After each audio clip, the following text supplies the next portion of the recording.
Doctor Parthasarathi Valmiki.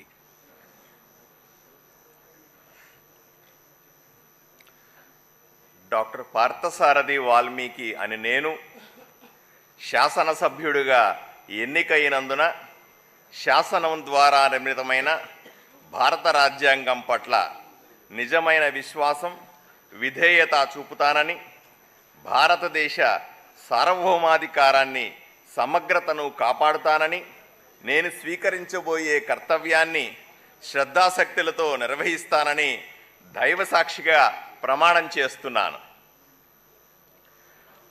Andhra Pradesh శాసనసభ సభ్యుడినైన doctor Parthasarathi Valmiki అనే నేను సభ నియమాలకు కట్టుబడి ఉంటానని, వాటిని అనుసరిస్తానని, సభా మర్యాదలను పాటిస్తానని, సాంప్రదాయాలను గౌరవిస్తానని దైవసాక్షిగా ప్రమాణం చేస్తున్నాను.